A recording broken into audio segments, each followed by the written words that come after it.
How's it going? This is Mike. And this is John. With How To War Games, and today we're going to take part in the very first convergence battle of our campaign series. It's going to be for John. Yes, it is. So, what do you think? I'm excited, but a little nervous too. All right, so some of his guys I think are going in a little injured, if I remember right. Yeah, I have my blood drinker is injured. He's got one less defense, or one less toughness, and then my Rickarod has one less strength. So he's only got strength at 2. He's not a very tough fighter right now. All right, but we'll see if they can pull through it. Maybe they'll recover at the end. Who knows? I have a couple little updates on my roster as I work in that I'll go over here in a second. But otherwise, we're going to move into John's first convergent battle and see if he can get on his way to that big goal and the big win. Yeah.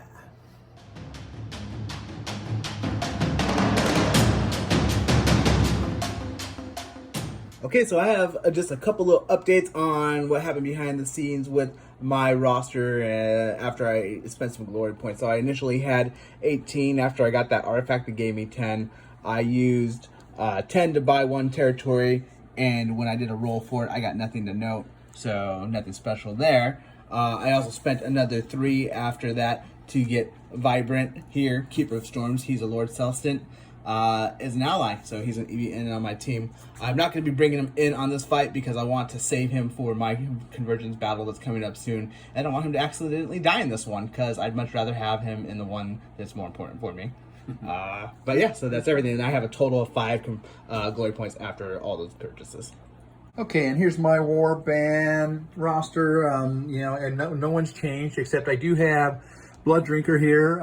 He has got -1 toughness, and that little icon sitting down here is actually to remind me. And then I've got Rickarod here. He has got only 2 strength, and this little icon marker here is to remind me of that.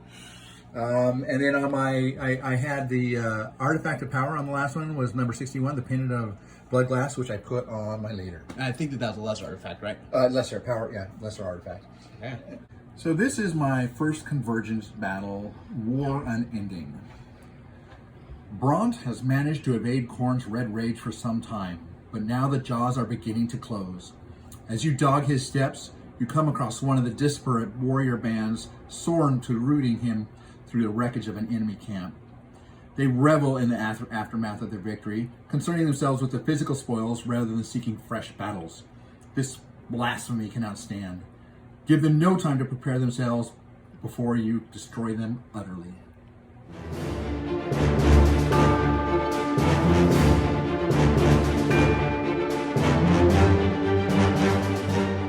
So this is what the first convergence battle will look like first for John and the Avenging Bloodwrath. This is going to be the setup that was already drawn, which we have going on there for you. And the deployment is going to be draw a deployment card as normal, so we'll draw that. The victory condition is the raid, and John, being the Experience Warband, is going to have to be the attacker. And then for twist, we will draw a twist as normal. So John won the priority roll, meaning I had to put my fighters in their war groups or battle groups first. I got Dagger, Shield, Hammer. In my Dagger, I've got Voltra, I've got Akame and Margaret. In my Shield, I've got Whisper, Alexia, my leader, Dahlia, and then I've got in my Hammer, Sasha, and Celine. Okay, here I have my Dagger, and I have Bone Crusher and Rickarod. And in my Shield, I have Blood Drinker, Kerbane, and Skullcleaver. And here in my Hammer, I have Pickapod and Rickarod. The deployment that we pulled today is Show Strength. Looks like everyone's starting on the board, and like John said, that's a good thing for him, so we'll see if that helps. The victory condition that we pulled, or we didn't pull, we were told to use for the convergence battle is the raid. The players roll off, except for John's going to be the attacker, so we won't roll off. The defender places 6 objectives on the battlefield, each more than 4 inches from any other objective and the battlefield edge. The attacker can choose to burn an objective they control at the end of a battle round. To do so, remove it from play. If the attacker burns 3 objectives, they win the battle. Otherwise, after the end of the 3rd battle round, the defender wins the battle. So I just have to stop John from burning 3 objectives before the end of the 3rd battle, and I win. The twist card that we pulled is Azurite Lightning Storm. All fighters can use the follow ability as a quad. Lightning Strike. Pick an enemy fighter on the battlefield and roll a number of dice equal to the value of this ability. For each roll of a 4 through 5, allocate 1 damage point to that fighter. For each roll of a 6, allocate 3 points to that fighter. Not too bad. It's interesting. So John picked the blue deployment because he won the priority roll, and we'll show you what it looks like after I finish placing objectives and we get our guys on the board. Alright, so this is what we look like after the objectives are placed, which I had 6 that have to be more than 4 inches from each other and 4 inches from a board edge. So 1, 2, 3, 4, 5, 6. And then we've got all of our guys deployed, ready to shake down. Are you ready for this, John? I'm ready. Alright, let's see how it all ends up. And it starts with round 1.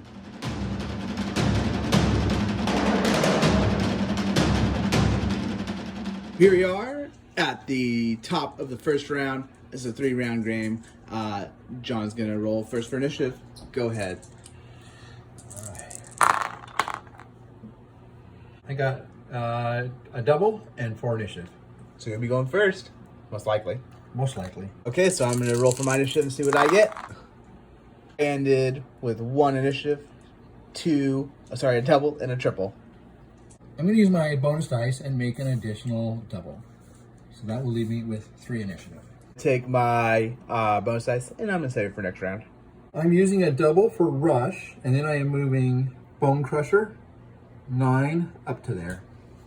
For my first move, I'm gonna take Alexia here and I'm gonna double move her right there to get in combat with Blood Crusher, and then I will take an attack.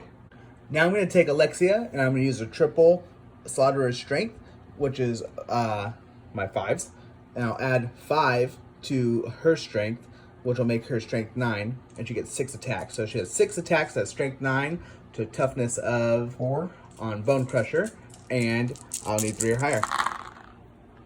So that's going to be 4, 8, 9, 10, 11, 12, 13, 14 to Bone Crusher. That leaves Bone Crusher with 16 health.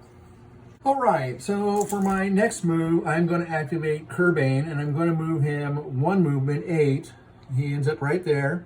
And then he's going to use my final double for the ability Hungry for Flesh, which gives him an extra move. Okay. So give him where to go then after that. So after that, he's going to move up to here, and then he's going to attack. My Alexia? He's going to attack Alexia. So Kerbane has an attack of 4 with a strength of 4. And I have a toughness of 4. So it's going to be 4s, 5s, and 6s. Oh boy. That's Okay. 6 in there. That's How 6 much is and it? a 5. So that's going to be 4, 5, 6 damage to Alexia. Total of 6.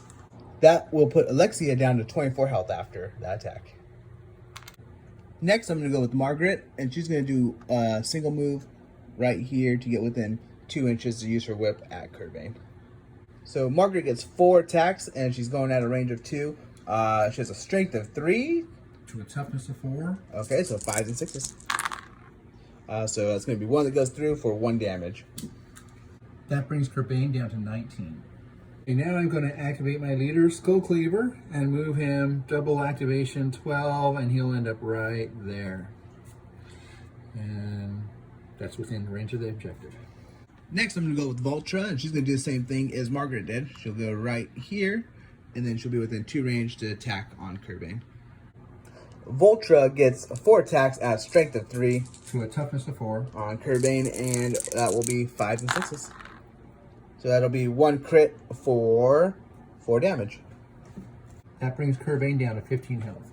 I'm going to activate Blood Drinker, and he's going to do a double move right into there. I'm going to go with the Kame next, and she's just going to do a move right here to kind of hang out with this objective. So my next activation, I'm going to activate Rickarod, and I'm going to move into right there. Okay, that's a double move. activation. Cool. Next, I'm going to go with Dahlia. She's just basically going to do a double move, but she's going to jump off the building and run down over this way. And she'll roll for impact damage. So I'm going to roll for impact damage on Dahlia, and she takes 1, which will bring her down to 7 health. Next, I'm going to activate Rickarod and do a double movement through the door there, and it ends up right where this stone is, right here. He's a little top heavy. He is. Got that big flag there. Right there. Okay. I will next go with Celine, and she's just going to fly right here to kind of be like a little bit of a buffer for blocking that objective. Okay, my next activation is going to be Ichabod, and he's going to run double activation through this door and end up on this objective right there. And wait, well, that's his double activation. So I'm going to go with Sasha, the newest recruit of my team. Well, I guess not newest after I got the ally, but we'll just ignore what I said. She's going to fly over here, and then she will get 1 attack into Ichabod. Yep. Okay. Sasha gets 4 attacks at a strength of 3. To a toughness of 3. Okay, so 4s and higher. Oh, all miss. All miss. Ooh. I could definitely use hitting that person right now. So here we are in the end of the first round. John is trying to push through with some sort of wedge formation into my guys. So what's our count up? Guys, I actually had to do this, just so you know. I couldn't fit my big horse bases through here or through here. So I actually had to come through here. Just had to pound Now through. I'm just going to have to kill enough of my guys to get through and kill some of those objectives. Okay. So I actually forgot that I did have one more unit, and it's Whisper, and I didn't forget her. I just didn't want to put her in harm's way. So she's going to do a double move. She's going to climb down so she doesn't hurt herself, and then come right here towards this objective and see if she needed to move in after that. So now we are really at the end of the first round, and we're going to count up these objectives, see what we got here. The one that's really important will be this guy under here, so let's take a look. So Mike, it looks like you have 1, 2, 3 people within range, and I have 1, 2, 3 people with 4 people within range. That's the leaders in range. All right, so I'm going to burn this one. All right, so that's one of the 3 you need. And then looks like I got that one, no problem. These ones are back here outside of your range, and then you have the one here, but they Neither of us cancel it out. Okay, then. So 1 you got so far. Yep.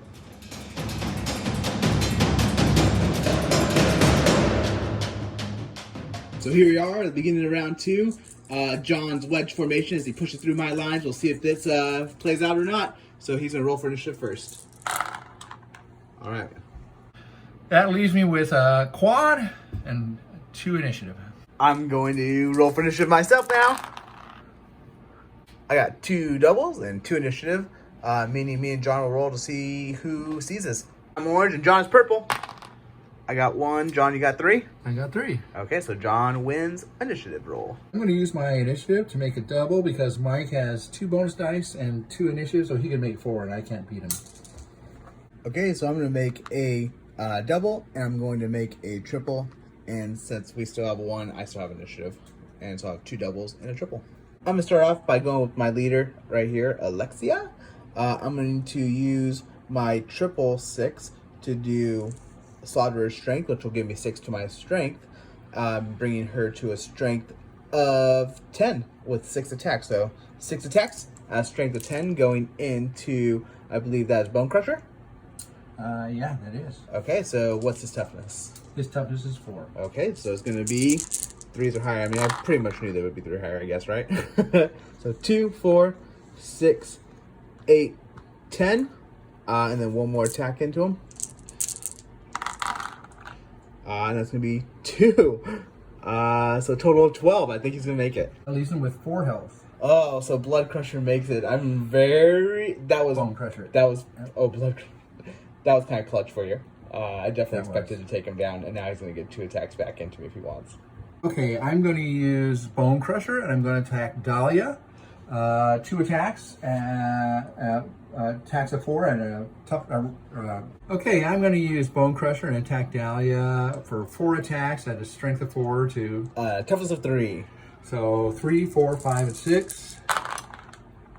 Oh boy.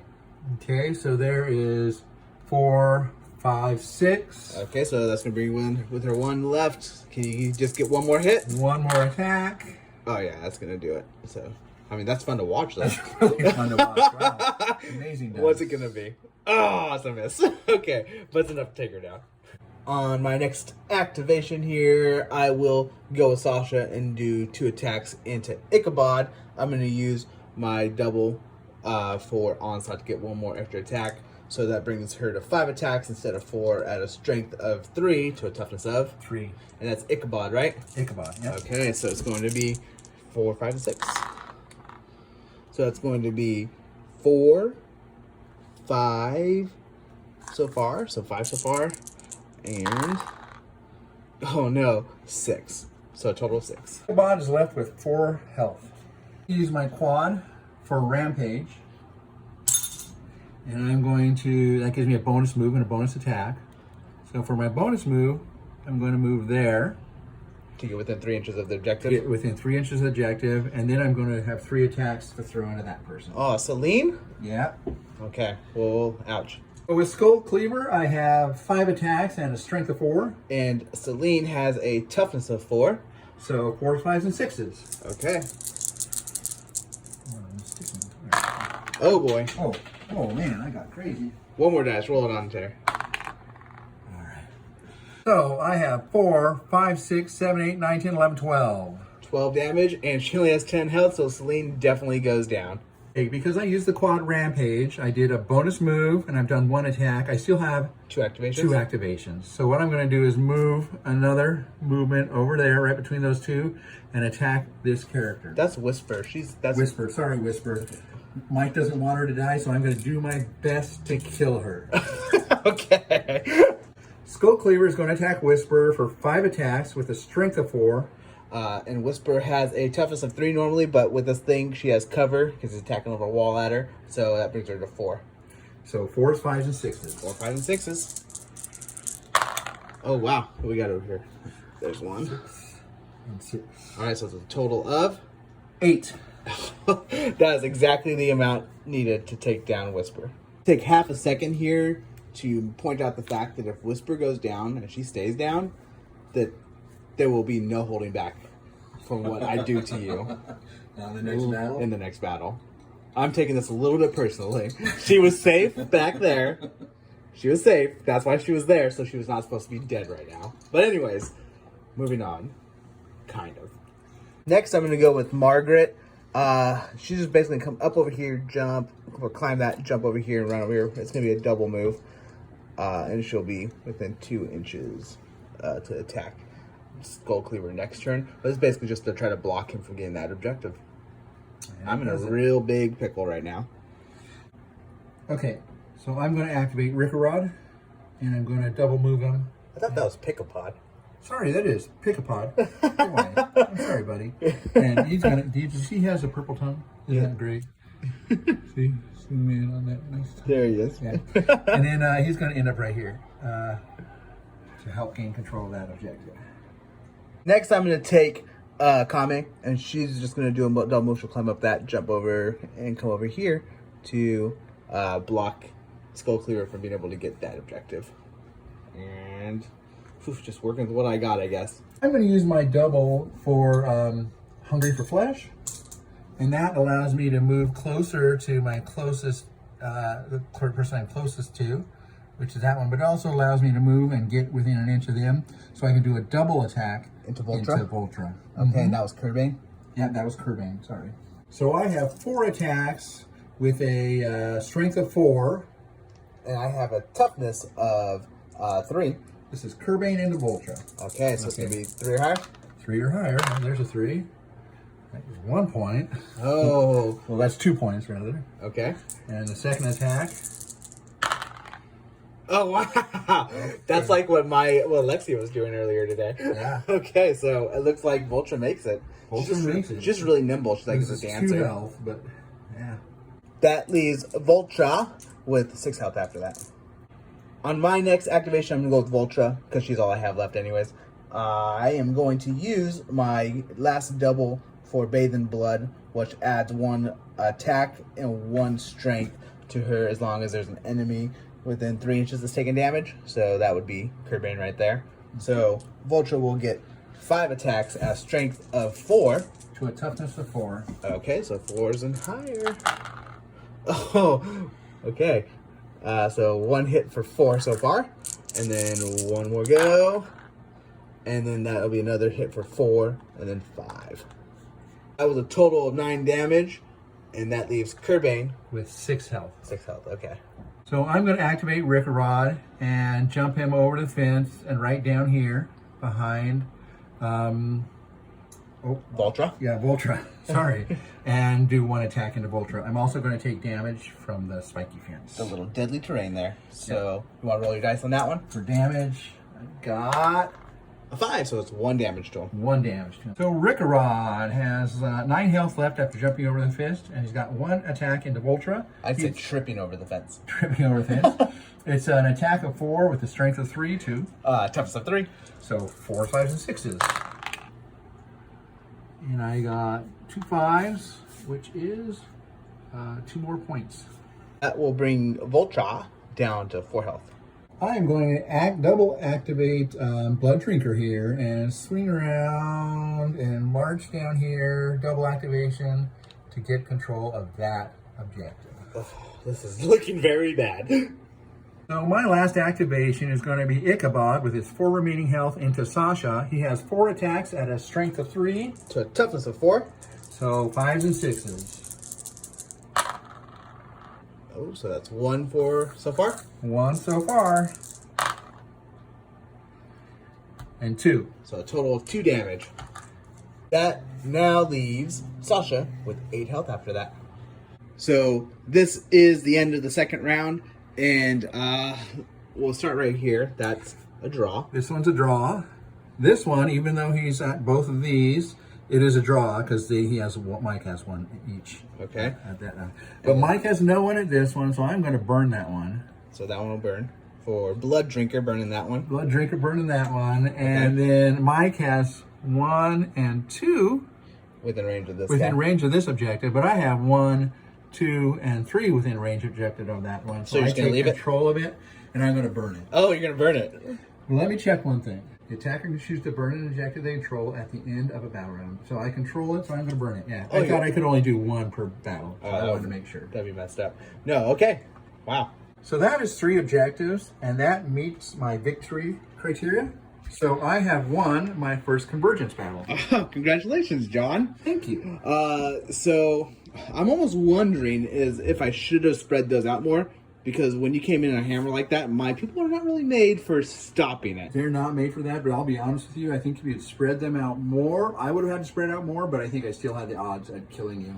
Yeah, it's just I have so many people with 8 and 10 health, and you can push through them, so this one it definitely worked out well for you. And I did what I could, but it wasn't much. Really, I was just trying to minimize my losses, which I still have 1, 2, 3, 4 people on the board. Oh, wait, 5. So I have to. This will be the least amount of injury rolls I have to roll since I started. So when you take that into effect, I guess at least I have that.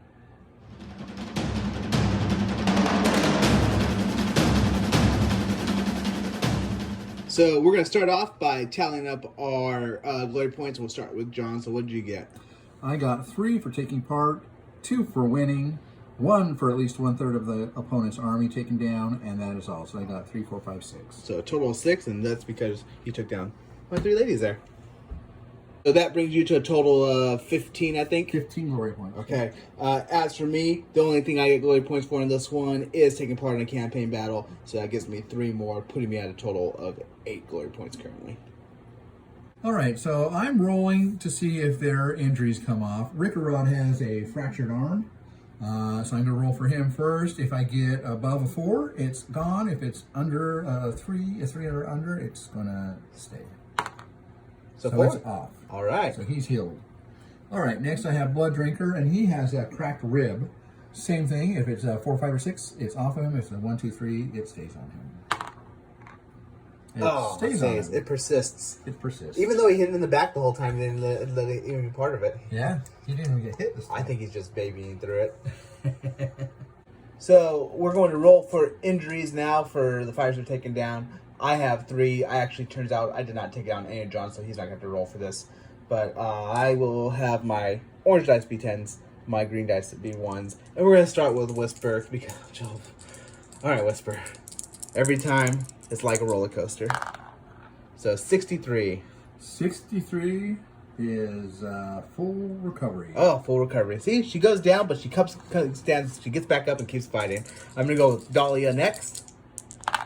And that's going to be a 15? 15. Cracked rib. Oh, she has a cracked rib. On a 1, roll a dice. On a 1, the injury is permanent. On a 2 plus, the injury is temporary. Oh, right, okay. So let's see. Please be temporary. So 3. Temporary. All right, so it's temporary, and that does... Subtract 1 from the toughness of this fighter. Okay, so 1 Cracked rib. minus 1 to her toughness. And now I'm going to go with Celine. It's going to be 62. She is full recovery. Oh, full recovery. See, my ladies go down really, really quick, but they're fighters, so they just always get back up. Or a cracked rib. Now we're going to roll for Destiny levels, and John's going to go first. He has to hit 6s to get Destiny level, and he gets to roll on every one of his guys because every one of them survived. So, where are we starting from, John? Starting with Skullcleaver and moving to the right. Okay, so Skullcleaver first. Nope. No glory, or no Destiny level. Okay, now we're going to Bone Crusher. Oh, Nope. close. Close. Then Blood Drinker. 4. Nope. Kerbane. Oh, 4 is liking it. Now Ichabod. Nope. Now Pickapod.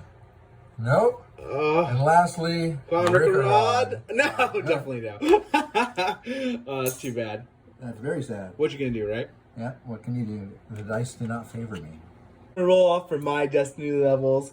I'm going to, and this is, by the way, the most survivors I think I've had so far, which is pretty bad since it's only 5 in the matches I've done. So we're starting off with Alexia, looking for 6s. That's a 5, so no. We're gonna go with Sasha. A 3, no. Then I'm gonna go with Akame. 3. Margaret. Oh, come on, Margaret. Oh, wow. Okay, where are you? 3. Nope. And then Vultra. Also 3. Lots of 3s. So I also get no Destiny levels. Oh, well.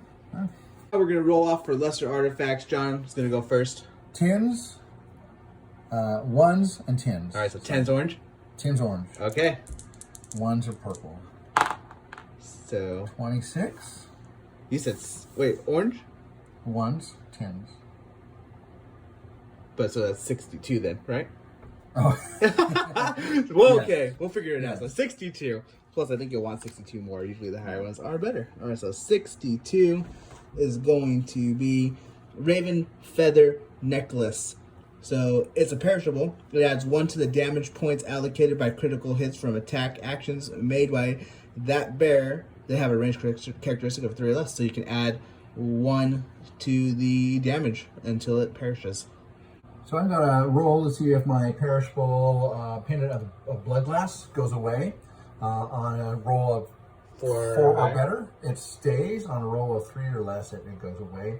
I forgot to use it this round. What it does is add 1 attack. I had it on my leader, Skullcleaver. Yeah, so every time he attacked, he could have actually had an extra dice. So you could have been tagged for 6 instead of 5? Yep. So now I've got to roll to see if I keep it or not. You do? I keep it. All right. I just would hate to see what that rampage will look like with 6 attacks rather than 5. Oh, yeah, you're right. Okay, so it stays, and now you have 2 really good-looking items. That's kind of scary. And then the other one I just rolled for, the Raven Feather Necklace, number 62, is going to Kerbane. It is going to add 1 to his crits, so his crits are now going to be 5 instead of 4. Oh, cool. Now I'm going to roll for my lesser artifact. I actually get 2 attempts on this because it's a convergence battle. So I have my 10s are my 10s are orange, and then my 1s are green, and I get 2 rolls on it. So 46. That is the Ancient Map Fragment. Pick one of your areas of dominated territory with nothing of note rule. Roll a new rule for that territory on the territory exploration table. Okay. Turns out I do have a nothing of note for my dominated territory, so I get to re-roll it because of this map fragment. So, once again, orange is going to be my 10s, and greens are going to be my 1s. And that'll be a 25.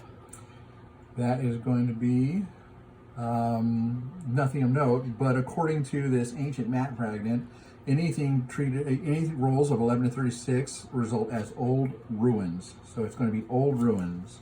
During the aftermath sequence of campaign battle, when earning glory points, roll a dice for each area of dominated territory you have with this rule.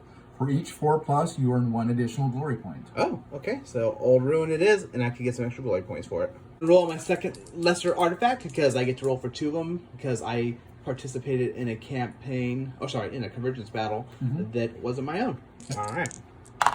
And it's going to be 61. 61. Oh, that's going to be a good one. Is that the Bloodlust one? That is Pendant of Bloodlusts. It sure is. All right, so I get 1 more extra attack. Yep. It's Add perishable. 1 to the attacks characteristics of attacks made by bearer that have a range of 3 or less. So you got to keep that in mind too. Oh, okay. So let me see what I want to put that on. So I'm going to put that Pendant of Bloodlust that give me an extra attack on anything that's 3 or less on Celine. I figure giving her an extra attack when she can swoop in and attack something might come into her benefit. So John completed his first convergence battle here, which means he's going to be able to start moving his way through. And I have 15 glory points, but I'm going to wait on spending them because I want to look at my options. Okay. My leader has the Pendant of Bloodglass, and Kerbane has the Raven Feather Necklace. Okay. And Blood Drinker still has a cracked rib. Oh no. Maybe he'll get over it. It takes a long time to heal. Oh yeah. I mean, he keeps aggravating it. Yeah, he does. Jumping over fences and crap. And I will tell you that this is a way more fun, interesting way to play. You start to really kind of start digging on your people, falling in love with Whisper. I don't know. I'm glad you made it. But how are you enjoying it so far, John? I actually am enjoying it a lot. This was actually a very fun battle. I was sort of nervous going in because it looked like it was going to be hard to get 3. It wasn't as hard as I thought, but that was for a lot of reasons. Yeah, a lot of times when you have a team like mine that has a lot of people, it makes it harder for someone with smaller amounts of people to hold an objective. But when you have all your guys in at one time and they're basically like bulldozers, they can maybe walk through them. Yeah, getting that quad helped a lot. Yeah, that rampage definitely kind of walked your way through. Changed the outcome, I think. So if you enjoyed this, please do subscribe, and you can be part of all the other battle reports and various other games that we're doing. And give us some thumbs up. What do you think, John? Smash that thumb up. Yeah. And any comments, or if you caught anything that we didn't do right, which we tend to do, and we're sorry about that. But in addition, if you want to have full access to this campaign series and any other ones that we create in the future, go ahead and find the link to our Patreon account down below in the description. And you can follow this thing in its entirety. And it's been a lot of fun, and I hope you all enjoyed it.